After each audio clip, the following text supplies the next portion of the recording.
Bisa dari panggung ke panggung kalau orang punya hajatan nanggap pencak. Betul. Dulu tuh masih banyak kan. Daerah mana? Daerah Mojokerto, Pasuruan itu banyak seperti itu. Mojokerto khususnya. Di Mojokerto itu ada sekitar, kalau dulu waktu itu masih aktif itu sekitar 48 atau berapa itu paguyuban bandengan pencaksilat. Itu semuanya tidak ada yang ikut EJI. Bandengan itu piye, Mas? Bandengan itu pertunjukan lokal ya, memang ya, seperti kuda lumping, seperti ya jadilan seperti itu. Cuman di lereng Gunung Wirang, Arjuna Wirang dan Penanggungan. Oh, di lereng gunungnya? Ya, jadi adanya cuman di daerah, awalnya itu sebenarnya adanya cuman di daerah Mojokerto dan Batu asalnya.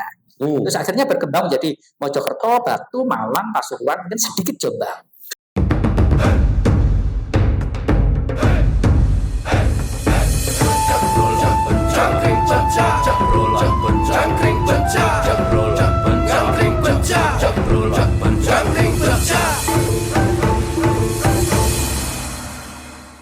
Assalamualaikum warahmatullahi wabarakatuh. Guys, teman-teman, kita ketemu lagi di mana ini? Ngangkring Pencak. Salam Ngangkring Pencak, salam paseduluran. Ya, teman-teman, tetap kami berharap Anda tetap like, subscribe, dan share tentang apa yang kami buat di Ngangkring Pencak, di channel YouTube Ngangkring Pencak. Kembali lagi, tujuan kami adalah membantu pendataan tentang, ya kami buat dari sekitar kita saja yang biasanya ikut di Pencak Malioboro Festival, kami undang untuk menjadi narasumber. Tujuannya apa? Yaitu pendataan dan jejak digital tentang beberapa perguruan, beberapa aliran pencak yang ada di sekitar kita. Oke teman-teman, hari ini saya kedatangan seorang tamu yang ini kali mungkin cukup jauh dari Trawas, Jawa Timur, dengan Mas Anam. Ya, assalamualaikum Mas. Waalaikumsalam warahmatullahi wabarakatuh. Oke Mas, siap. Mas, jenengan itu aslinya Trawas, Mojokerto, atau mana sih Mas? Iya, Trawas Mojokerto. Kalau tepatnya itu di Desa Tamiajeng itu, Trawas Mojokerto itu di pas lembah itu antara dua gunung. Jadi Gunung Welirang Arjuna itu sisi sebelah selatan, dan yang sisi sebelah utaranya itu Gunung Penanggungan namanya. Berarti jenengan suatu tempat di dua pegunungan? Pas di lembahnya, sini gunung, tengahnya ini Trawas, di satu kecamatan. Berarti bagus pemandangannya dulu. Iya, dari dulu salah satunya Trawas itu memang diketahui dari kan banyak peninggalan juga, peninggalan cagar budaya di sana. Itu diketahui ya sejak zaman kerajaan dulu itu sudah jadi semacam pesanggerahan seperti itu. Karena kan tempatnya cukup dingin. Dingin ya. Sampai sekarang masih dingin ya? Tidak terlalu dingin. karena hutannya. Nyun sewu saya ngerokok ya? Iya, monggo. Saya maaf kebetulan, walaupun saya nggak ngerokok tapi bukan anti perokok saya. Bagus Mas. Dari dulu tuh memang Pencak itu Trawas salah satunya itu yang dijadikan salah satu banyak pusat kebudayaan itu di Trawas itu karena dari dulu tuh sejak zaman kerajaan sudah banyak orang pendatang ke Trawas kan, karena banyak berupa semacam tempat pesanggerahan. Itu contoh saja itu dulu itu Van der Plas itu kan orang nomor 2 di Indonesia, mungkin di Nusantara ya dulu. Itu kan orang Trawas, kawin dengan orang Trawas. Jadi bisa dibayangkan saja itu sudah sejak zaman dulu banyak pendatang itu yang akhirnya berinteraksi dengan warga Trawas. Nah, saat itu asmanin jenengan itu lengkapnya siapa? Khairul Anam, memang Khairul Anam. Betul. Di medsos juga namanya Khairul Anam. Betul. Jenengan asli Trawas. Asli Trawas. Dari kecil memang di sana. Orang tua juga asli sana. Ya. Oke, siap. Mas, saya kenal Mas Anam, apa panggilannya Anam ya? Iya, Mas Anam itu kan di Pencak Malioboro Festival tahun berapa ya? 2014 ya? 14 atau 15 ya mungkin. 14 ya? Kalau nggak salah jenengan bareng Mas Amin ya? Betul. Yang ngajak ya? Iya, yang pertama saya datang itu pas yang di acara di Ngasem kalau nggak salah. Ngasem ya 2014. Ya, Jadi almarhum Mas Amin yang ngajak ya? almarhum Mas Amin. Kenal Mas Amin di Surabaya? Kebetulan itu salah satu murid Mas Amin dulu, Mas Yasin. Itu kan satu kantor dengan saya. Oh ya, oke siap. Karena satu kantor ngobrol-ngobrol, akhirnya saya datanglah soal ke Mas Amin. Akhirnya sama Mas Amin dikenalkan dengan jenengan-jenengan yang ada di sini di Oh, BSN. siap. Mas, sebelum ke sana, jenengan itu aktif di mana? Maksudnya sebagai sumber penghidupan, sumber kerjaan itu di mana? Kalau saya kadang juga bingung, kakek yang sing tak cekel gitu. Yang utama. Yang utama saya kerjanya itu di Universitas Surabaya. Tapi saya non dosen, jadi saya staf di Universitas Surabaya. Kalau bagian saya itu lebih ke arah ya urusan teknis lah, ngurusi air, ngurusi kebun. Dan di sana itu kan ada salak, ada durennya itu kan 50 hektar. Universitas Surabaya itu memang lokasinya ada di Surabaya. Ada 3 kampus. Yang pertama di kampus Ngagel namanya, ada kampus Tenggilis, yang ketiga di kampus Terawas. Di kampus jadi jenengan itu di kampus Terawas. Di kampus Terawas itu ada universitas. Memang tidak ada perkuliahan setiap hari, tapi lebih ke arah tempat-tempat penelitian lanjutan, dan juga untuk tempat pelatihan. Tapi karena cukup luas, di sana juga dipakai untuk ya semacam ya penginapan, tapi konsepnya itu lebih ke arah pelatihan. Jadi berapa gede? Total sekarang sekitar 53 hektar. Kalau untuk daya tampung penginapan sekitar 350. Ya. Universitas Surabaya itu swasta atau negeri? Swasta, tapi memang ya kebanyakan itu ya dari teman-teman Chinese sih yang Universitas Surabaya itu pusatnya di Surabaya, di Ngagel ya. Ngagel itu sorry. Intinya ada 3 kampus. Yang pertama itu di kampus Ngagel, di kedua pengembangan karena Ngagel itu tidak bisa dikembangkan, itu pengembangan kampusnya itu di Tenggilis namanya, itu yang jauh lebih luas. Itu yang ketiga itu yang ada di Terawas, tapi lebih ke arah untuk penelitian lanjutan dan pelatihan. Saya ada di Terawasnya. Jangan ada di Terawasnya. Betul. Jadi itu ada 3 kampus. Ada 3. Yang di Terawas 53 hektar. Ya, silakan Nid. Wah, terima kasih.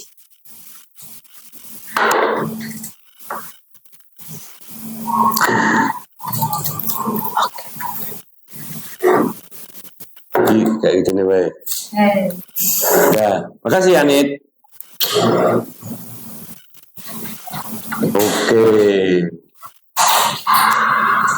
Jadi 53 hektar.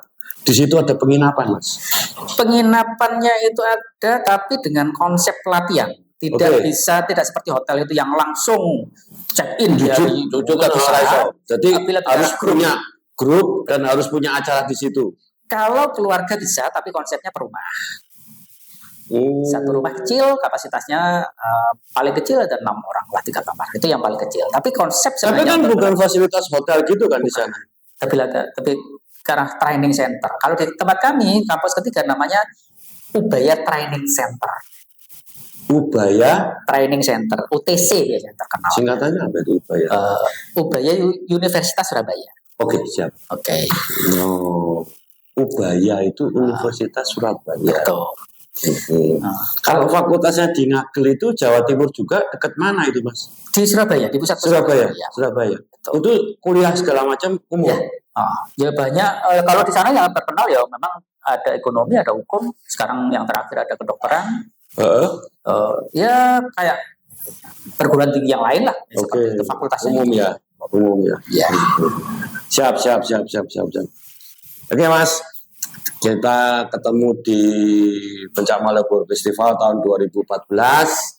Saya juga melihat dan saya juga Karena saya memang setiap kali PMF saya selalu mengamati beberapa program-program silat yang baru-baru. Saya jenengan, terus kemudian dulu saya juga lihat Demang dan segala macam, banyaklah hal-hal yang sebelumnya saya tidak pernah kenal, tiba-tiba kenal. Ada lagi suatu dari saya belum pernah ketemu secara langsung ownernya, apa tuh foundernya dan segala macam, yang dari Jepara, sing nganggo caping kan, apa Rip namanya? Hah? Garuda Bambu Runcing, Jepara itu ya. Ya itu saya pengen ketemunya nanti. Untuk saat itu datanya kita cari. Nah, jenengan aku kenal jenengan segala macam, terus kemudian kita dekat, kita berapa kali ketemu karena jenengan dekat sama Mas Amin. Saya tahu Anda Cikaret. Setahu saya, betul. Saya nggak tahu karena pengetahuan saya Cikaret buat saya itu dari Jawa Barat. Ya, gitu. Nah, kemudian Cikaret yang jenengan itu Cikaret yang mana? Singkat aja lah Mas, jangan terlalu detail. Betul ya. Cikaret yang mana? Ya. Tapi apa tetap sama? Tetap bersumber dari Jawa Barat atau gimana? Kalau malah secara detail, sangat detail itu dari Jawa Barat, malah saya sendiri malah nggak tahu. Ya. Tapi kan seperti ini. Di kami itu kan ada beberapa satu wadah itu intinya, satu wadah itu ada beberapa style, seperti itulah. Salah satunya mengatasnamakan Cikaret. Kalau di kami sebenarnya dari guru saya itu namanya Candi Muda. Candi Muda itu merujuk tempat beliau latihan dulu. Itu yang pertama. Kalau yang Cikaret ini adalah salah satu dari 4 itu tadi. Itu merupakan tempat latihan yang paling mantep lah seperti itu. Jadi dia dapat ketemukan sanatnya dari sana, itu Cikaret, itu salah satu. Tapi untuk memudahkan, jadi intinya ya kami Cikaret gitu aja. Seperti itu. Tapi memang tidak ada kaitan, selama ini saya tidak temukan kaitannya dengan Cikaret yang ada di Jawa Barat. Gitu. Oke, Cikaret yang di Jawa Barat. Karena sebetulnya selain dari sanat, sebetulnya dari bentuk gerakan harusnya bisa juga harusnya ya.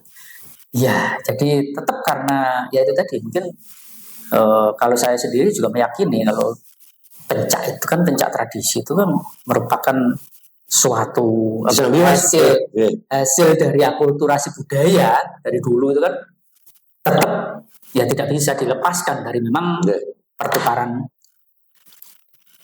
ilmu atau semacam itu, interaksi itu kan saling mewarnai itu pasti. Oh iya. Ya. Ada sedikit kemiripan itu pasti. Ya. Tapi ya, memang selama ini jenengan memang tidak bisa belum bisa menghubungkan dengan Jawa Barat. Ya, belum. Karena saya dengar Anda dulu pernah jalan-jalan sampai keliling-keliling Bandung dan segala macam hanya untuk mencari sejarahnya. Betul. Jadi pernah ke Bogor, ke Bandung, ke Cianjur itu. Jadi ternyata memang bukan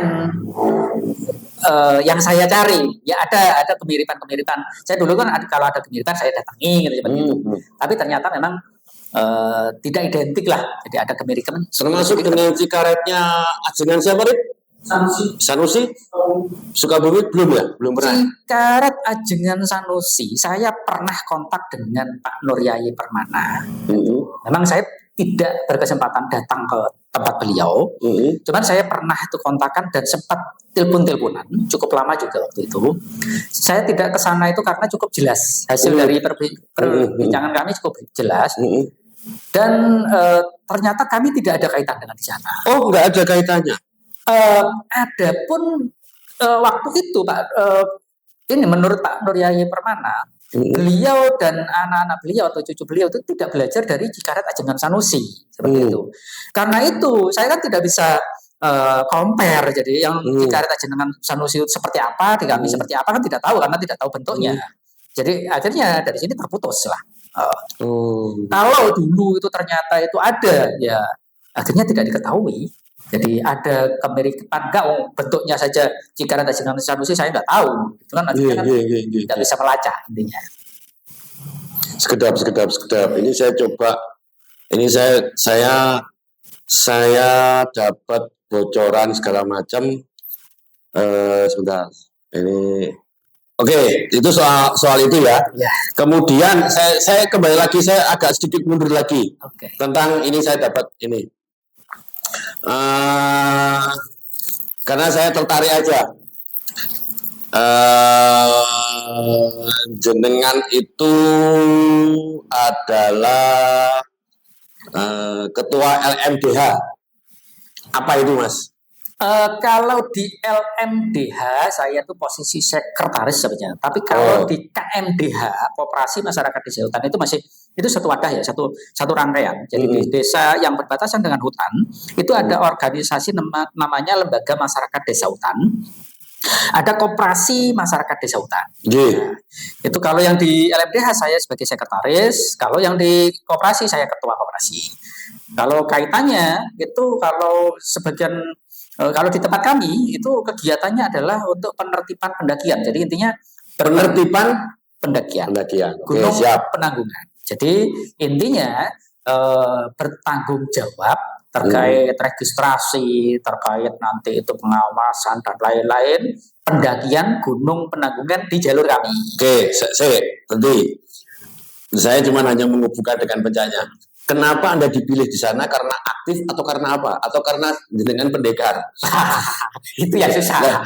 Ya makanya saya nanya ini dulu aja dulu. Nanti baru kita ngomong soal sikaret. Karena kalau menurut saya kan gini, sesuatu ada potensi, tapi belum tergarap. Itu biasanya kan jarang nyentuh. Oke. Lembaga itu atau itu di bawah langsung apa, Mas? Desa. Kalau koperasinya berdiri sendiri. Lembaga bisnisnya berupa koperasi. Kalau LMDH itu lembaga desa. Lembaga masyarakat desa hutan itu karena yang berbatasan dengan hutan, lembaganya itu pasti ada. Ya. Itu tidak di bawah perhutani segala macam. Kalau perhutani karena beririsan kegiatannya itu biasanya ada masyarakat itu yang menggantungkan ini hidupnya untuk bekerjanya untuk mencari nafkah itu di hutan. Itu ada yang di wilayah perhutani, tapi ada juga yang di Tahura, Taman Nasional seperti itu. Jadi itu wadah untuk mengakses ke hutan. Jadi ada organisasi itu. Tapi lembaga bisnisnya berupa koperasi. Di Gunung Penanggungan. Apa ya, Mas? Gunung Penanggungan itu salah satu gunung yang agak unik ya. Jadi diketahui itu gunung itu kan dengan banyak sekali situs. Kalau di Indonesia mungkin yang paling banyak situs. Betul. Kira-kira era? Kalau ngomong era ya berdasarkan prasasti yang ada di sana itu zamannya itu ya abad ke-10. Jadi tua banget. Ya. Prasasti di sana itu yang paling terkenal itu kalau abad ke-10 itu prasasti Cungkrang namanya. Itu di sebelah utara Gunung Penanggungan. Itu angka tahunnya kira-kira ya sekitar 920 berapa Masehi. Kalau dikonversi ke Masehi. Ada lagi ada lagi yang cukup terkenal di sana yang sekarang itu jadi tujuan wisata. Tapi dalam kutip wisata situs Cungkrang itu dalam bentuk prasasti tok. Ya, tulisan gitu.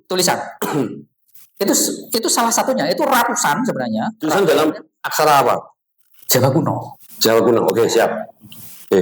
Kalau diketahui kira-kira abad ke-10. Kalau diketahui berdasarkan angka tahunnya memang ada. Angka 10. Abad ke-10 dari tahun kalau konversi ke Masehi itu 900-an berapa Masehi. Pokoknya murah satu lah gitu ya. Ya. Jadi kalau yang ini berdekatan dengan itu ada namanya yang terkenal itu namanya Patirtan Jolotundo. Itu angka tahunnya juga nggak jauh beda, mungkin beda tahun bisa aja. Itu prasasti juga. Berupa Patirtan, pengambilan tempat air suci. Ya, itu yang salah satunya kan gini. Salah satu ya mohon maaf ini jadi kalau sekarang ini agak jadi tempat wisata religi itu yang kurang tepat menurut saya. Kan gini. Berdasarkan peninggalan kebudayaan yang ada di Gunung Penanggungan saja. Itu diketahui peradaban leluhur kita itu 1000 tahun yang lalu itu sudah sangat luar biasa. Maksudnya gini, Prasasti Cungkrang itu besarnya cuma ya sekitar 1,5 meter lah. Ya, tingginya. Ya. Tapi tulisannya itu kecil sekali. Mungkin kalau sekarang mau bikin, kalau tidak menggunakan teknologi laser itu ya agak-agak mustahil. Ya. Jadi sebetulnya dia mungkin sudah menemukan asal bridge-nya. Ya itu juga masih tanda tanya. Jadi bikinnya seperti apa? Jadi kita lokal jenius loh, Jack. Kan seperti itu. Jadi peradaban leluhur kita 1.000 tahun yang lalu itu sudah sangat maju. Itu yang satu. Yang pertama. Yang kedua, Petirtan Jolotundo itu cuman kolam dari batuan yang ditata tanpa perekat dan bisa bertahan lebih dari 1.000 tahun. Itu teknologi sipil kalau zaman sekarang mungkin ya agak susah untuk menyamai. Nah itu mirisnya, itu pembangunannya itu eranya itu era Hindu-Buddha. Nah sekarang itu yang dijarah ke sana itu rata-rata ya 95% ya KTP-nya ya Islam. Itu kan agak tanda kutip. Dan yang agak juga yang ini kebanyakan kan rata-rata itu yang ke sana ya mohon maaf bukan merendahkan ya. Rata-rata itu agak kurang pas. Sebenarnya kalau semua kita, saya karena kerjanya di perguruan tinggi, kenapa kok nggak ada yang meneliti teknik sipilnya itu loh seperti apa kok bisa membangun seperti itu, arsitekturnya seperti apa, ilmu geologinya, pemilihan tempatnya di situ loh kenapa? Itu bisa kita urus itu karena mereka lagi sibuk ke IKN. Iya. Nggak, gini Mas, saya kenapa nyangkutkan soal itu karena saya tertarik dengan tadi soal Pencak, kemudian lokal jenius, bahwa di Gunung Penanggung sampai sekarang kan tempat itu sepi dah Mas. Maksudnya gunung penanggungannya sendiri kan memang ini, dan kita membayangkan di situ ada prasasti. Berarti kan di situ dulu ada kehidupan. Ya toh? Berarti di situ ada kehidupan, bisa jadi desa, bisa jadi kerajaan atau apalah namanya, mungkin sekarang bisa jadi kabupaten atau apa. Sudah ada istilahnya ini, dan itu ditinggalkan. Betul. Sehingga kita memahami tentang tadi itu kembali lagi soal lokal jenius, soal kemudian pencaksilat, bahwa banyak dari kita sebetulnya bahwa orang-orang terdahulu tadi soal Mas Anam tadi bilang ada prasasti tulisannya kecil-kecil yang kalau pakai akal sehat harusnya itu pakai laser sekarang kan, tapi itu bisa, entah kita nggak ngerti dulu pakai apa, mungkin bridging-nya itu lasernya dia nggak ngerti dah, siapa tahu ya toh. Nah itu yang sebetulnya ingin kita gali bahwa di Trawas sendiri itu ternyata kan memang banyak sumber-sumber atau situs-situs yang luar biasa. Betul. Gitu kan Mas? Ya. Oke, itu sudah lah, itu sebagai intermezzo ya Mas ya. Oke. Mas, jenengan mengenal bentuk silat itu dari umur berapa? Saya sendiri sebenarnya mengenal silat itu sudah cukup tua ya, selepas SMA saya mengenal. Malah baru pas SMA? Baru setelah lulus SMA. Waktu itu memang ada program ya. Jadi waktu itu memang ada Satria Muda Indonesia, mungkin SMI ya. Yang sekarang jadi betul. Nanti Oktober dilantik itu ya. Itu dulu itu kan malah ketua cabangnya itu langsung Dandim. Ketua unit itu ya walaupun sebagai intinya kalau yang ini gitu, kalau ketua yang di tingkat kecamatan itu langsung dihandle dan Ramil waktu itu. Oke, siap. Karena saya itu kan ya mungkin rata-rata aktif didik lah, akhirnya ikut lah di sana.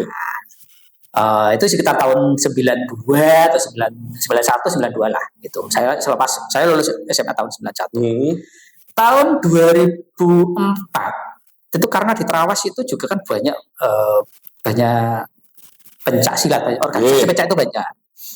Untuk regenerasi paguyuban itu, jadi yang tua-tua itu lebih ngalah untuk saya ganti generasi nom. Nah waktu itu saya yang ditunjuk sebagai ketua paguyuban. Ketua paguyuban itu namanya apa? Paguyuban waktu itu Garuda Sakti. Garuda Sakti. Itu ngurusnya apa? Ya ngurusinya itu di sana itu kan di daerah sana itu kan juga banyak itu pencak-pencak itu yang tanggapan itu loh. Pencak dari panggung ke panggung, kalau orang punya hajatan nanggap pencak gitu. Dulu tuh masih banyak kan. Daerah mana? Daerah Mojokerto, Pasuruan itu banyak seperti itu. Bikin panggung, mesti ngundang pecah. Oke, siap. Udah. Situ jenengan itu menjadi itu. Terus kemudian karena itu terus. Nah karena itu saya pengen tahu aja ngikutnya kok terus ketemu Cikaret itu gimana? Singkat aja Mas. Iya. Nah saya itu kan mosok tadi ketua paguyuban aku gak ngerti pendekar ya. Kalau saya waktu itu ya umur sekitar 30-an lah. Ya 30-35-an lah. Ya kira-kira segitu. Jadi karena itu saya sowan lah dengan sesepuh-sesepuh yang ada di sana. Tapi ada satu yang unik. Gak patek dulu terkenal tapi gak patek metu gitu. Oh gak muncul. Ya antara ada dan tidak ada seperti itulah. Kalau di terkenal di situ ada pencak kanuragan gitu. Tapi jarang muncul, nggak pernah kalau pentas-pentas pertunjukan nggak pernah. Jangan kan pentas IPSI nggak pernah itu. Kalau di kami nggak kenal IPSI. Itu supaya teman-teman tahu. Ya. Wah. Begitu banyaknya ya toh aliran pencak yang tersembunyi. Yuk kuwi tugasnya sapa sing data. Gitu. Di Mojokerto khususnya. Di Mojokerto itu ada sekitar kalau dulu waktu itu masih aktif itu sekitar 48 atau berapa itu paguyuban bandengan pencak silat. Itu semuanya tidak ada yang ikut EJI. Bandengan itu piye Mas? Bandengan itu pertunjukan lokal ya memang ya seperti kuda lumping, seperti jadilan seperti itu. Cuman di lereng Gunung Wirang, Arjuna Wirang dan Penanggungan. Oh di lereng gunungnya? Ya, jadi adanya cuman di daerah awalnya itu sebenarnya adanya cuman di daerah Mojokerto dan Batu asalnya. Terus akhirnya berkembang menjadi Mojokerto, Batu, Malang, Pasuruan, dan sedikit Jombang. Kuwi apa Mas? Gamelan, terus ada itu sebenarnya agak mirip dengan barongsai, tapi kalau barongsai itu kan identiknya itu akrobatik, tapi bandengan itu identiknya mistik ya itulah. Oke, siap. Nah itu jadi kalau pertunjukannya itu ya identik. Ini ngono rupa pencak enggak. Kalau bandengannya tidak, tapi itu kan rangkaian pertunjukan. Jadi biasanya itu kalau dalam satu pertunjukan itu kan semalam suntuk biasanya. Mulainya itu kira-kira jam 10-an malam, ya selesai pagi jam 3, jam 2, jam 3. Kesurupan itu pertunjukan terakhir jadi bandengan. Oke. Jadi sebelumnya pertunjukan pencak, mulai pencak itu berupa pencak itu ya mungkin ya namanya kembangan gitu, pencak kembangan itu ya mungkin kalau di sini mungkin semacam awal pencak seperti itu kan sendiri-sendiri seperti itu. Terus ada pasangan kalau di sana kalau di pegunungan identiknya itu pencak obor gitu, kalau di sana. Pencak obor. Ya, kenapa disebut obor? Karena kalau senjatanya itu diganti dengan obor, oncor kalau dulu. Obor. Ya. Geni. Ya. Nganggo. Ya, jadi pakai besi terus ujungnya dikasih kain gobal diikat-ikat itu semua seperti itu. Jadi mainnya seperti itu. Sama tongkat itu yang seru itu. Kalau pertunjukan kan di sana itu pertunjukan itu dibagi menjadi tiga bagian. Ada pertunjukan pencaknya sendiri, dalam artian pencak itu bisa tangan kosong atau senjata sendiri ataupun pasangan. Terus ada pertunjukan itu kalau di mungkin Jawa Barat itu ya mungkin debus lah semacam itu. Ya, kalau yang terakhir ya bandengan Macana. Itu yang terakhir. Kalau jadilan itu sebenarnya pelengkap saja sekarang dulu tidak ada. Jadi kalau pencak itu jadi memang ya atraksi tangan kosong ataupun senjata itu yang pertama. Yang kedua itu kalau semacam ada yang mengatakan istilah bandan sih. Bandan itu ya semacam debus lah. Betul. Tapi kalau enggak itu cuma di beberapa daerah saja yang menyebut itu. Dan tanpa istilah sih. Jadi sebagian pertunjukan pencak gitu. Kalau di sana itu pertunjukannya biasanya menggunakan duri salak seperti itu. Duri salak itu pakai mungkin sak bongkok itu diules gitu, nggak pakai baju seperti itu. Terus kepuan. Jadi istilahnya jadi kayak debus ya. Terus kepuan lege. Kepuan lege. Kepuan halu. Hal seperti itulah. Terus kalau yang terakhir itu mercon itu. Mercon itu macam sok gede dulu. Segini. Boleh apa sih ya? Total lah. Saya mau tanya kembali lagi sebelum kita ngomong soal kata tadi itu. Sampai sekarang masih ada itu? Masih. Cuman masih karena, hidup. Masih. Cuman karena itu kan ada kecenderungan masyarakat itu juga kadang itu kan sejak COVID itu pertunjukan semacam ini jarang dilakukan. Tapi sekarang setelah COVID itu organisasinya masih banyak. Masih banyak dan masih hidup, masih ada aja. Masih hidup. Maksudnya dari desa ke desa masih menjalankan itu. Masih. Walaupun surut sih, ya itu. Tapi kalau di sana ya alhamdulillah itu generasi muda sekarang itu ya banyak ya. Tapi berarti sekitaran Terawas itu aja mas? Atau sampai ke Mojokerto? Oh jadi lebih gede ya Mojokerto. Memang Terawas salah satu pusat. Jadi kalau yang paling gede bisa dikatakan itu kegiatan itu dulu Terawas dan Pacet namanya itu satu desa bersebelahan gitu. Itu kalau sekarang ya memang masih maksudnya sampai detik ini masih. Kalau sekarang ini memang itu biasanya dipakai acara apa? Kawinan, sunatan semacam itu. Itu salah satu juga hal yang positif itu kan gini, banyak anak-anak itu yang usia sekarang taruhlah usia remaja sampai ini ya taruhlah 15 sampai 25 lah. Itu yang ikut kegiatan itu. Jadi mungkin jadi ganongan, jadi hal semacam itu. Akhirnya karena mereka butuh untuk profesional untuk tampil itu butuh latihan, energinya, waktunya dan lain-lain itu kan kesita seperti itu ke sana. Jadi kan nggak terlalu kepikir hal yang sifatnya negatif. Itu yang pertama. Yang kedua, dengan adanya dia itu bisa hal-hal seperti itu kan ada sesuatu itu yang dia itu bisa banggakan. Ya.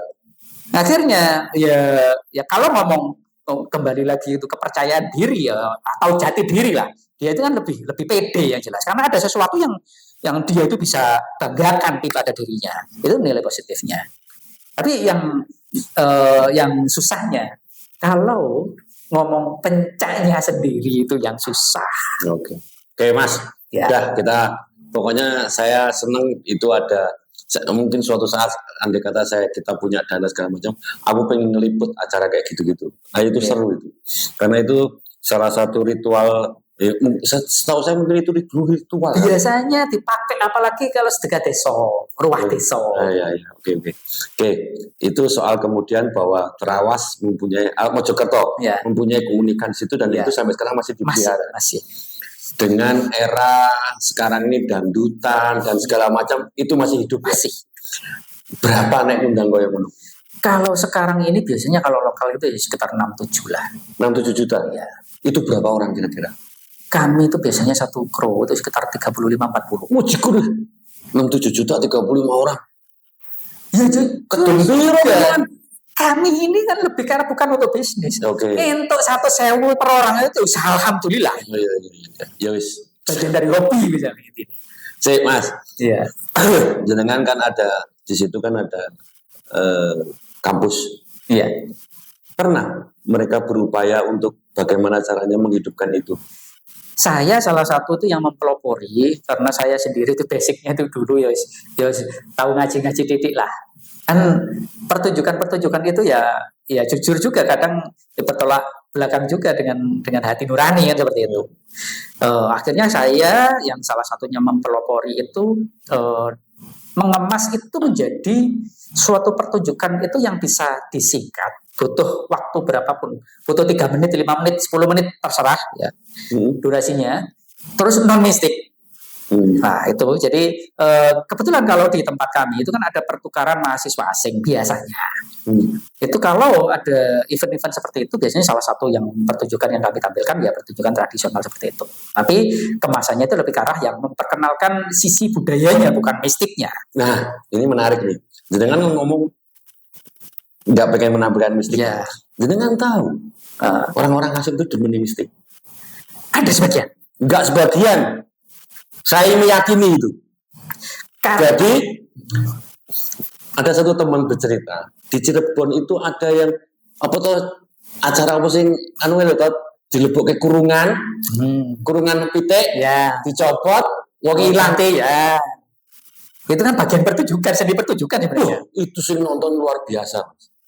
Dan itu bule-bule keplok tangan nganting-ngantuk stand up applause-nya gila-gilaan itu. Memang. Maksud saya. Iya. Terus kami kan punya nama pencak wisata budaya dan segala macam. Kami pernah mengundang orang-orang Jerman, orang-orang asing. Rata-rata mereka senang seperti itu. Nah, maksud saya sebagai bagian entertain, kenapa itu tidak dijadikan entertain? Meskipun Anda mungkin mengemasnya lebih halus, tidak murni. Mesti atau gini Mas, ini nyuruh saya sedikit ngelantur ya. Sorry ya, ngelantur saya, kita cuma diskusi aja. Ini kan selain podcast kita juga diskusi. Bali, jenengan tahu loh, permainan apa itu yang pakai kris itu namanya apa, Rip? Apa sih jenengannya? Ngurek. Nah, sing anggo kris itu segala macam. Itu kenapa ditonton orang banyak bule? Di Bali sekarang, kalau dulu mereka harus membuat upacara besar, baru ada acara itu. Sekarang, di tempat sanggar-sanggar, itu hanya ditonton 5 orang, 6 orang, asal harganya cocok, mereka membuat. Ya menarik juga sih. Nah ini saya belum sana. Nah, ini membuka wawasannya Mas Anam. Kenapa itu nggak dikemas lebih halus dan itu menjadi tontonan? Supaya jangan dihilangkan mistiknya, tetap ada, nih diperhalus. Selama ini kalau konsep saya itu kan saya memberikan yang membuat konsep pertunjukannya itu dalam bentuk apa itu kan saya kan tanya ke panitianya, mintanya mereka seperti apa, se-ekstrim apa. Saya katakan taruhlah levelnya itu yang mulai A sampai Z itu mereka itu kira-kira yang dominan coba ada sih pernah. Jadi ada yang memang bule-bule itu yang itu requestnya suka mau posting serem gitu. Nah, oke, saya datangkan dia itu dore sama mercon seperti itu saya datangkan. Ya itu memang hal yang benar-benar jangankan apa ya mereka bukan heran tapi kepikir saya enggak gitu. Lebih dari heran maksudnya. Nah maksud saya coba Mas dikembangkan. Nah maksud saya itu bisa menjadi menghidupi para bandengan-bandengan yang di sekitar itu, dan kalau bisa digilir dan itu dijadikan pertunjukan-pertunjukan kecil di kampus Oke, udah itu kita cuma intermezzo aja. Oke, setelah tadi jenengan cari ketemu, terus salah satunya ketemu guru saya. Guru jenengan yang sekarang ini. Yang itu sekarang dalam rangka jenengan cuma sowan sesepuh. Jadi soal sesepuh itu memang saya sebagian besar itu belajar. Ya jujur, saya belajar itu ya sebagai takdim saya saja, sebagai rasa hormat saya karena saya itu mengenal lah ya. Ditunjuk sebagai ketua, saya sowan ke sesepuh itu sekedar untuk belajar gitu. Tapi ada satu yang unik memang. Tidak terlalu muncul, tidak terlalu terkenal, tapi zaman ya kira-kira tahun 80-an itu sangat terkenal di sana. Dia kondang dulu. Dia dulu lebih kondang. Ya, sebelum banyak pertunjukan seperti itu belum ada. Itu ada yang istilahnya itu ya pencak kanuragan seperti itu. Nah, itu umur beliau waktu itu sudah 98 tahun. Beliau itu waktu jenengan ketemu itu udah 98 tahun. Itu terus kalau nggak salah sekitar tahun 2004 itu. 2004. Oke. Ya, terus itu terus sekarang udah almarhum. Sudah almarhum. Oke, terus beliau waktu itu 112-an waktu meninggal. Ya. Beliau ternyata itu pendatang. Aslinya itu dari Sampang, keluarganya itu banyak di Sumeneb. Oh, orang sana. Iya. Betul. Saya waktu belajar, intinya ya sekedar belajar itu oke. Tapi karena keunikannya, karena tidak pernah saya temui di tempat lain. Saya waktu itu kan umur kira-kira 30-35 tahun dan merasa itu koyok pendekar kok jos-jose waktu itu ya. Lah, begitu ketemu dengan guru saya dengan usia segitu, lah saya waktu disuruh temen aku coba ya. Oh, tanya jenengan disuruh ngetes. Waktu datang itu seperti itu. Datang pertama kali saya tidak diam. Golek belajar dengan aku soro lho. Nggih, Mbah, kula niat. Wis mbok pirang dino kas, mbok dino iki teko. Waktu saya datang pertama kali, teman aku, lah namanya orang tua saya ngantem, rumoso aku dadi pendekar ngantem ya pelan-pelan lah ngono. mantap sing bener. Saya agak kenceng, tangan saya langsung, saya lupa intinya, terus pokoknya hilang loh. Saya tahu-tahunya diangkat tangan kiri mau dilempar di sana. Lah itu setelah itu, waduh ini tempat pencak temenan nih, kan seperti itu. Akhirnya kesampaianlah saya belajar. Dan belajarnya itu yo kok dilalai yo ono pencak model koyo ngono lho. Nah, saya belajar itu tidak dikasih tahu jurusnya kabeh piro, waktune piro, tengah mulai piro, enggak pernah ditahu itu jenenge pencak apa wis gak ngerti. Pokoknya belajar harus belajar itu aja. Datang sekarang diajari ya wis itu. Besok pokoknya bendina mrene wis disembunyikan, waktu itu disembunyikan di belakang rumahnya, agak di kebun-kebun itu. Datang lho, pokoknya saya wis niat iku koyo pencak temenan lho. Jenenge namanya jurus 1, padahal jurus 1 cuma satu gerakan. Itu 3 bulan tiap kali malam. Kowe bayangke tat bocah saiki sinau ya toh. Rong sasi wis lulus kok piye. Iki 3 sasi ning jurus 1 ya. Lah itu masalahnya. Wah, bendino susah. Bendino. Bendino 3 sasi tat. Iya, Jal. Jurus 1 itu saja. Itu kan kalau di kami kan pokoknya di aku kan di jurusnya itu ada yang istilahnya gedruk ya, namanya gedruk ya. Wis pokoknya gedruk lemah itu sak kuat-kuate sampai kroso nang bundunan gitu lah. Sampai kroso nang urat-urat otot kabeh balung itu kabeh itu kan sampai kroso itu. Nah, memang perintahnya seperti itu guru ya salah kok dia. 3 bulan ya jenenge belajar suruh siji itu. Sing getih, sing putih itu biasa itu. Nek saiki wis ada bocah-bocah saiki aduh kena mental iku gitu. Mesti healing ini aja. Tapi setelah mempelajari jurus 1, saya baru menyadari, oh ternyata leluhur kita itu dulu itu juga salah satunya itu juga menjadi salah satu saringan awal. Balik jurus 1 tok iku wis gak sanggup ya wis ojo atik ngimpi jurus liyane. Iya. Dan seperti itu. Tapi perlu dipahami juga, ternyata jurus 1 itu menjadi dasar. Setelah itu jurus kedua, ketiga, enggak selama itu. Ya. Karena kan tubuh itu sudah mulai menyesuaikan diri. Ya. Otot-otot itu sudah mulai ada bentuk. Sendi-sendi dan lain-lain itu sudah intinya sudah mulai terbentuk lah. Nek wong Jawa wis getih ning jero. Betul. Jadi itu tinggal melanjutkan rangkaiannya. Ya intinya sama ya, Rip ya. Bahwa hampir semua perguruan silat tradisional itu jurus 1 itu memang utama gitu. Karena itu basic ya. Basic. Padahal kalau jurus dasar itu kadang-kadang kalau anak-anak zaman sekarang kan kecil ya. Padahal ya itu. Nah, soalnya jurus 1 itu memang ada tambahan latihan. Jadi supaya tidak bosan ya. Jadi guru saya juga tetap kan memberatkan ini. Saya murid terakhir gitu. Setelah saya tidak terima murid lagi, beliau akhirnya sepuh. Entek. Murid terakhir. Waduh. Muridnya yang paling banyak itu tahun 80-an, sekitar 80-an ada ratusan kalau muridnya kalau tahun 80-an. Jadi jenengan entek. Terus saya pasrahi bisa. Oh, berarti warisnya pasrahi jenengan. Iya. Ya alhamdulillah yo. Iya. Ambekan gede. Oke, yang saya nih tuntas. Oke, siap.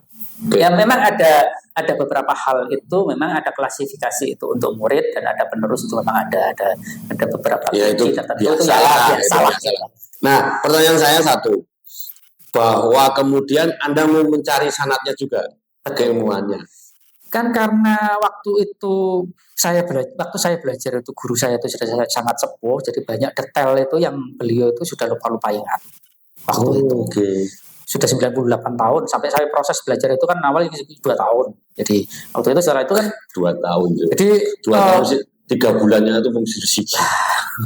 Nah itu akhirnya saya kan gini. Waktu itu kan saya sudah kenal dari Satria Muda. Waktu itu saya sudah kenal Beksi, saya sudah kenal silat itu ada Sabeni, ada Jampang. Mungkin kebanyakan ya ada yang di kurikulum Satria Muda itu saya tahu, soalnya saya masuk salah satu jajaran pelatih tingkat sana waktu itu Satria Muda, kan promosoan.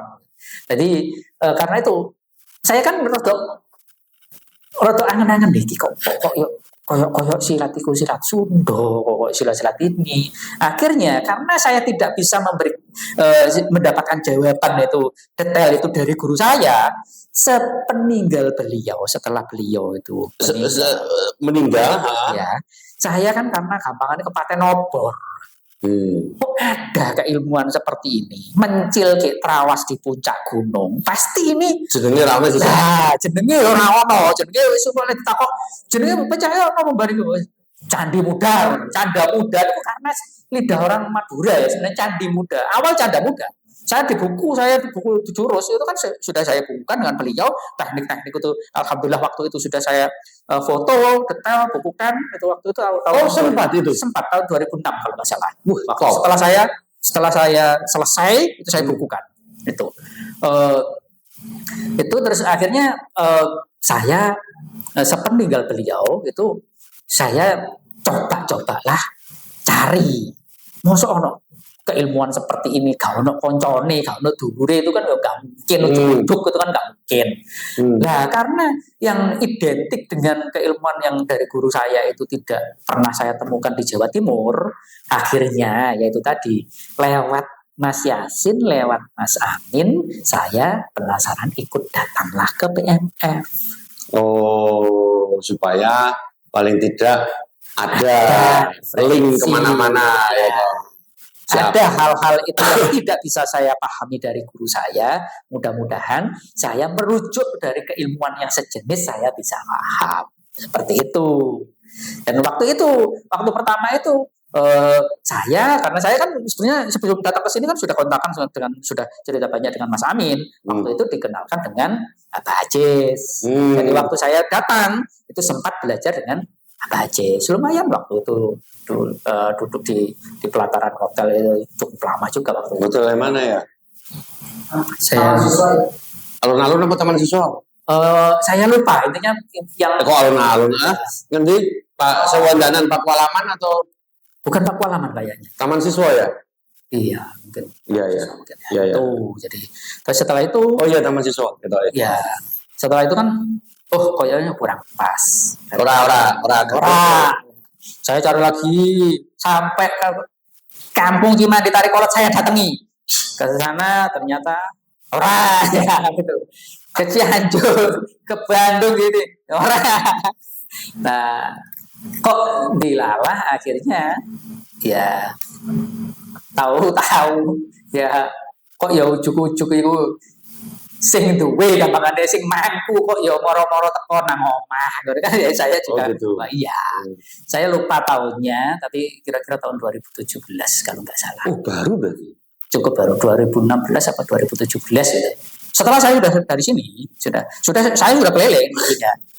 Itu jadi ternyata memang pencak ini adalah salah satunya adalah pencak kalau dikatakan pencak atau dolanan. Kalau di sana itu bukan menyebut cuma pencak. Dolanan dalam keluarga Mbah Mesir. Dalam Mbah Mesir. Dalam keluarga Mbah Mesir. Okay. Mbah Mesir itu salah satunya adalah yang menurunkan atau yang ininya lah cikal bakal dari Pondok Ploso dan Lirboyo. Pondok Ploso dan Lirboyo. Oke. Bahwa kemudian dari mana saya nggak tahu juga. Nggak tahu dan saya juga bukan ranah saya, bukan ini untuk sampai ke sana. Karena sudah kayaknya ada mentok di situ ya. Wis ndono meneh saya ini kan ya santri itu ya derek guru kiai. Saya di gampangane di pasrai ngene ya wis cukup itu ya. Saya di belakang itu. Terus kemudian ada penyebutan nama Cikaret itu gimana? Penyebutan Cikaret itu sebenarnya yang mengatasnamakan Cikaret itu yang di Gresik. Bukan jenengan ya toh? Bukan dari guru kami, guru saya. Jadi kalau pencak ini tapi yang di Gresik itu masih ada hubungannya dengan guru jenengan toh? Iya, masih ada. Oke. Dan sama permainannya?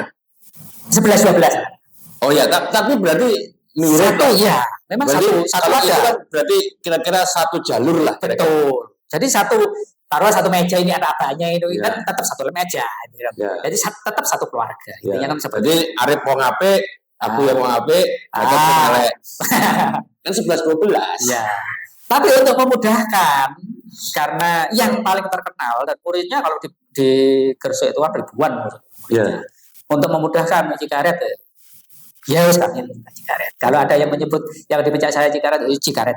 Kalau yang di Kediri Cikaret, ya Cikaret gitu aja. Untuk memudahkan. Sebenarnya kalau untuk nama masing-masing itu ya agak beda. Guru saya tidak pernah menyebut Cikaret. Guru jenengan tidak pernah. Tapi yang di Gresik menyebut Cikaret itu ada besar, apa namanya Cikaret, ada logo dan macam-macam ada. Kalau yang lain tidak ada logo. Tadi kembali lagi tadi ya, 11-12 permainannya ya toh. Ya. Dolanannya 11-12 Ya, karena guru saya salah satunya juga berguru yang di Gresik namanya Mbah Yai Ilyas dulu zaman dulu. Tapi kan dulu karena santri sifatnya setelah belajar ke sini juga disuruh belajar ke sana itu kan biasa di lingkup pesantren. Apa modifikasi atau kemudian pengembangan ya tadi ya pengembangan dari macam-macam. Cegak fanatik ke satu ya mungkin ada referensi lain. Oh berarti kalau di sini sementara waktu Mas Anam mengatakan Cikaret yang di sini beda dengan Cikaret yang sana. Sementara waktu loh ya. Di Jawa Barat ya. Ya, yang di Jawa Barat loh ya. Betul. Berarti meskipun tapi sudah pernah lihat permainan Cikaret Jawa Barat? Saya pernah lihatnya itu cuma ya di YouTube gitu aja. Oke. Kalau secara fisik tidak pernah. Nanti suatu kali mesti harus ketemu. Iya. Mungkin siapa tahu nggak oke.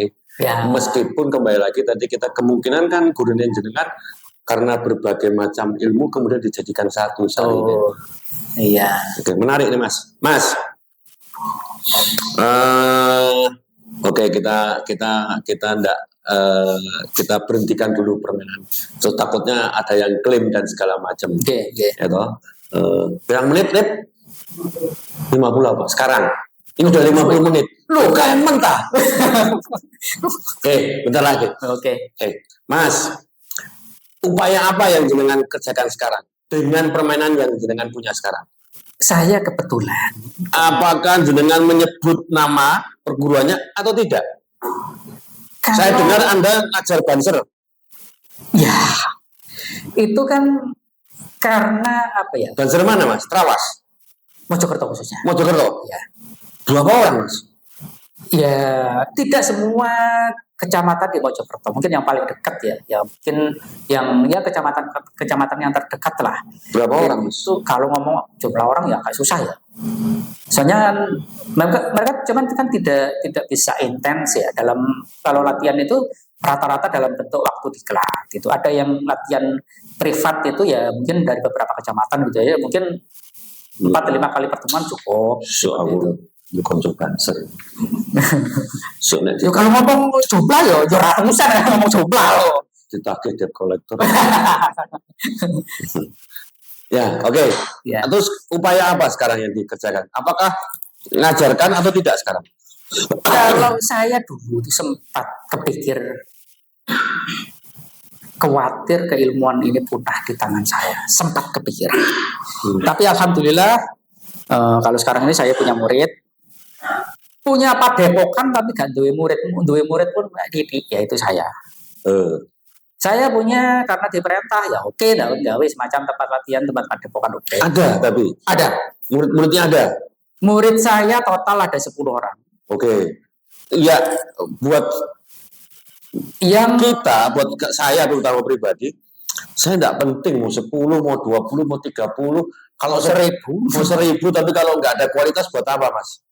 Ya terus kemudian yang penting meneruskan. Nah, terus yang bisa saya sementara ini yang bisa saya titipi untuk jadi penerus ada 3 orang sudah alhamdulillah semuanya sudah clear. Oke. Sudah cukup. Sudah cukup. Tuntas. Kalau dari segi keilmuan pencak alhamdulillah sudah. Karena kami kan bukan cuman pencak itu kan cuma sekedar dolan. Ya. Ya itu. Oke, Mas. Jadi sama ini sekarang belakang rumah jenengan didirikan tempat pelatihan khusus. Sekarang saya mau tanya, ini apa? Ya di kami gampang Cikaret itu tadi. Itu karena ada beberapa pola latihan dan sesuai dengan peruntukan latihannya. Kalau di Gresik itu langkahnya ringan karena ada kemungkinan kan latihannya itu butuh gampangannya gelut itu di sungai atau di laut, jadi langkahnya ringan. Kalau dari guru saya itu memang butuh cepat, yes. Nah mari nah kali. Kalau di Kediri itu ada semacam polisi, butuhnya nyekel. Ya kalau karena di kami itu dari guru saya itu butuh cepat, itu kan butuh kekuatan fisik, butuh dan itu lebih. Makanya ujung aja boris bari. Nah itu ada pola latihan, itu ada penguatan tulang, mungkin ya mirip-mirip si Mande lah, saya tahu dari YouTube lah. Itu ada di kami, jadi ada penguatan tulang itu, jadi tulang sengaja kemana dilukai, itu kayak bui gitu, apa ya sampai memar. Berarti ini kalau Cimande berarti digebui itu loh, atau kita latihan waktu segala macam gitu. Kalau dari metode mungkin beda dengan Cimande, tapi ya, maksudnya konsepnya sama. Hampir sama gitu. Hampir sama. Kalau setahu saya konsepnya sama. Dalam artian gini, Cimande kan juga sama dalam untuk penguatan tulang itu dilukai dulu, terus kasih minyak. Ya. Di kami sama, dilukai dulu, dikasih minyak, itu kan sama. Oh ini minyak itu ya. Oh, rip bisa buat menyembuhkan luka hati. Terus itu jadi kalau minyak ya dikatakan istimewa ya istimewa, dikatakan enggak ya yang cuma sarana ya. Saiki minyak ini bahannya apa aja? Kalau dari segi bahan itu ya mungkin kalau bahan dasarnya tetap minyak kelapa. Jadi minyak kelapa itu diambil minyaknya koyo orang bikin dodol itu kan bikin minyak kelapa itu, tapi kan manual ya. Terus ada bahan lain itu ya mungkin ya umum lah, mungkin ada jeruk nipis, ada istimewanya di mana? Istimewanya itu ada di satu tanaman itu. Yang pertama tanaman. Itu ada yang namanya tikel balung di tempat kami, di dalam proses pembuatan minyak ini memang itu kalau getahnya kena kulit itu gua kayak kena ulat bulu. Nah itu dengan proses tertentu, dengan dipanaskan, ditambahi dengan apusiri dan lain-lain, itu kandungan racunnya itu diturunkan seperti itu. Jadi akhirnya kalau setelah jadi minyak itu seperti kesemutan, kemberbet lah seperti itu. Dan itu salah satunya adalah konsep untuk mempercepat proses penyembuhan. Oke. Ini jenengan buat? Kalau resepnya saya tahu, saya yang pegang, tapi saya tidak bisa buat. Karena yang buat saya kan nganut toto corone gitu saja. Apa jari guru? Toto corone itu yang buat itu harus ibu-ibu yang sudah menopause. Gampangane lek cara aku ya wis lelek nenek-nenek luwih telaten lah ngono gawene. Wis gampang ngono ae, wis gak usah ritual segala macam dah ini. Ritual khusus tidak ada. Ritual khusus tidak ada. Hanya proses teknis pembuatan. Ya, ada teknis pembuatan dan memang ada ya normal lah ya. Salawat biasa. Tidak, kalau doa tidak istimewa. Ini berbeda dengan minyak Cimande segala macam. Beda ya. Konsepnya beda ya. Karena saya waktu perjalanan ke barat itu sempat belajar Cimande. Oke. Minyaknya walaupun dia itu tadi secara metode itu sama, tapi dalam detailnya itu kan agak beda. Tapi konsepnya itu untuk penguatan tulang hampir sama lah. Oke, siap. Mas tunjuk. Oke, Mas, saya matur nuwun sangat sudah kerso ke sini dan sudah berbagi cerita, ya toh. Sebetulnya banyak ini, ternyata Arif bilang sudah 50 menit lebih. Padahal dulu gue jarene nang kene gue bahas sisi spiritual pencak saiki malah lewat. Tapi mungkin next time. Kan ada part 2, part 3 gitu ya toh. Kalau enggak bosan nanti orang nonton. Saya terima kasih karena terus terang saya tertarik karena ini satu aliran yang tertutup. Ya kan, saya yakin pasti banyak isinya, ya, pasti banyak permainan spiritualnya. Nanti kita kulik lagi, karena banyak hal-hal yang harusnya kembali lagi. Kalau saya bilang ya, buat orang dulu membuat aliran ini pasti punya spiritual, karena itu juga laku budaya, ya toh. Laku spiritual, laku budaya pasti ada. Gak mungkin gak bermain rasa. Setahu saya permainan silat tradisional semuanya ada rasa. Olah rasa. Nanti suatu saat kita cerita lagi, Mas. Ya. Yang penting sekarang pengenalan. Karena kan menjadi supaya tidak terjadi klaim bahwa ini Cikaret ini, Cikaret itu, ya toh.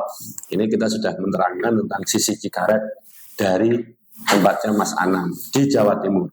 Bahwa pengembangannya aliran di Jawa Barat itu sampai timur itu iya ya. Karena setahu saya ada yang namanya Sondoh ya, Mas ya. Pencak Sondoh mungkin kalau di desa saya itu pencak Sondoh ya ada. Sondoh itu kalau setahu saya Sunda. Nah, supaya teman-teman tahu bahwa aliran-aliran di Jawa Barat itu memang sampai ke sana. Zaman itu ya Mas ya. Zaman itu berarti ekspansinya sampai ke sana. Bisa dibayangkan saja, waktu saya kecil ya, itu pencak itu kan sudah ada. Waktu saya kecil itu, dunia itu saya pikir cuma terawas. Di balik gunung Penanggungan itu tak pikir gak ono menungso. Di balik gunung Penanggungan itu gak ada menungso. Karena apa? Waktu itu jangankan listrik ataupun akses jalan raya, radio, televisi kan gak ada. Waktu kan benar-benar terisolir itu yang pertama. Tahun piro Mas? Itu pecah itu karena itu tadi, tapi karena di Trawas itu merupakan tempat jujukan orang-orang ini, ya kan banyak pertukaran ini. Terus yang terakhir yang mau saya sampaikan ya, mungkin ini sebelum ini mohon maaf ya.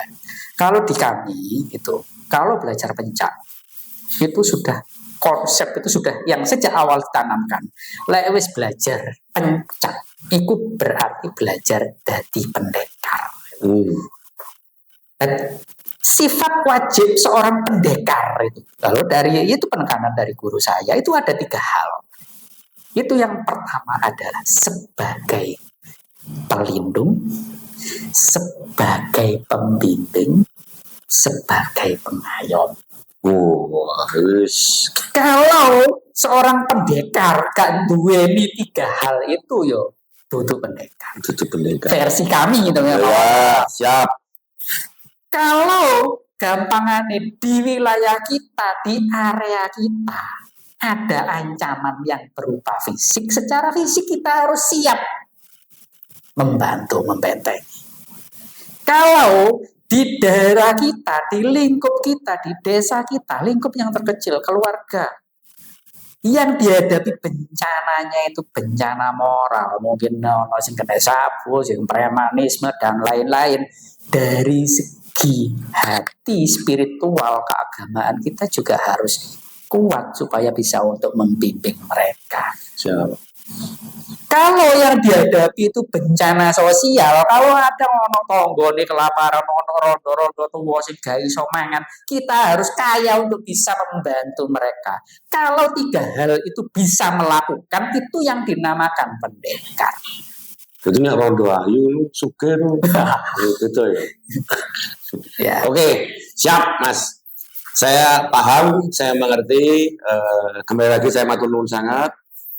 Mas Anam jauh-jauh ke sini, nanti insya Allah Mas kita jadwalkan kembali untuk hal-hal yang lebih detail. Siap. Kalau kita kebut hari ini juga itu nanti tidak bahan, nanti bingung lagi ya toh. Nanti kita bicara lagi, terutama hal-hal spiritualnya tentang permainan ini, dan ini sangat menarik teman-teman sebetulnya bahwa begitu banyaknya aliran-aliran tersembunyi yang belum pernah muncul ke permukaan. Dan kebetulan saja Mas Anam ini memang metu dulu ya Mas ya, istilahnya memang mencari ya toh. Iya, terus saya juga salah satu yang ditunjuk memang ya setengah tadi ya setengah juru bicara lah. Nah ya, istilahnya kan nama ini. Tapi kan yang tidak seperti itu juga banyak sekali. Dan itu sebetulnya yang menjadi keragaman, perbedaan dan segala macam itu banyak di Nusantara. Ini harusnya menjadi perhatian kepada seluruh, entah siapa saya tidak ngerti, bahwa entah pemerintah, entah apa, entah negara, entah sopo, harusnya mau mencoba mendata hal seperti ini. Oke Mas, saya kira begitu saja.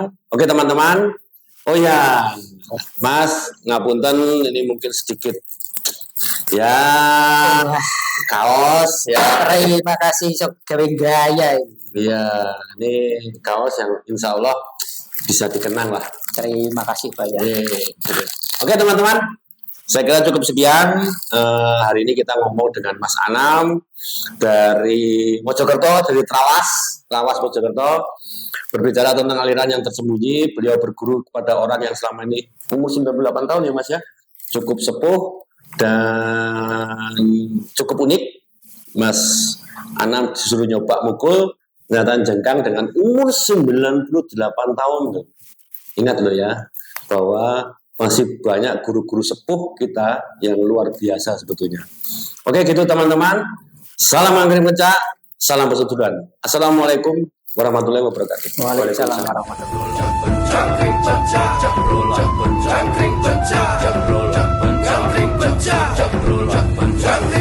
wabarakatuh.